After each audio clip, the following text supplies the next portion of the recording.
वार्तांकन रोखठोक बातमी। लालपरीतून गुटखा तस्करीचा मोठा पर्दाफाश। शिरपूर बस स्थानकात पोलिसांची धडक कारवाई। एसटी बस बनली गुटखा तस्करीचं माध्यम। शिरपूरमध्ये 34,000चा प्रतिबंधित साठा जप्त। सर्वसामान्यांच्या प्रवासाचे सुरक्षित साधन म्हणून ओळखल्या जाणाऱ्या लालपरी अर्थात एसटी बसचा वापर प्रतिबंधित गुटख्याच्या अवैध तस्करीसाठी आता होत असल्याचा धक्कादायक प्रकार शिरपूर इथं उघडकीस आलाय। इंदोरहून अमळनेरकडे जाणाऱ्या एसटी बसमधून राजरोसपणे सुरू असलेल्या या अवैध व्यापारावर शिरपूर शहर पोलिसांनी अचूक गोपनीय माहितीच्या आधारे बस स्थानकात धाडसी कारवाई करत मोठा पर्दाफाश केला। या कारवाई दरम्यान पोलिसांनी सुमारे 34,500 रुपयांचा प्रतिबंधित पान मसाला व तंबाखूजन्य पदार्थांचा साठा जप्त केला।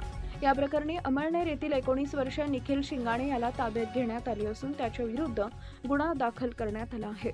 प्राथमिक चौकशीत या अवैध साखळी मागे इतर उत्पादक व पुरवठादारांचाही सहभाग असल्याचं समोर आल्यानं त्यांच्या विरुद्धही कायदेशीर कारवाई करण्यात आली आहे। पोलिसांनी या प्रकरणी अन्न सुरक्षा व मानके अधिनियम तसेच भारतीय न्याय संहितेच्या संबंधित कलमानुसार गुन्हा नोंदवला असून संपूर्ण रॅकेटचा तपास सुरू केलाय।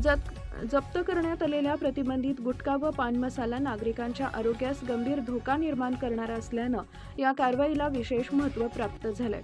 विशेष म्हणजे सार्वजनिक वाहतुकीसाठी वापरल्या जाणाऱ्या एसटी बसमधून अशा प्रकारे प्रतिबंधित गुटख्यांची वाहतूक होत असल्याचं उघड झाल्यानं प्रवाशांमध्येही आश्चर्य व्यक्त होत आहे। या घटनेमुळे एसटी बसचा वापर करून सुरू असलेल्या अवैध तस्करीच्या जाळ्यात गंभीर प्रश्न उपस्थित झाले।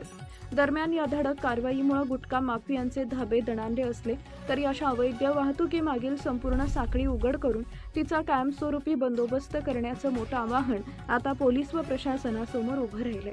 आता या प्रकरणाचा अधिक तपास शिरपूर शहर पोलीस करत आहेत। महाराष्ट्रातील महत्त्वाच्या आणि ताज्या बातम्या पाहण्यासाठी आमच्या जय हो न्यूज चॅनलला सबस्क्राईब करा आणि बेल आयकॉन प्रेस करा।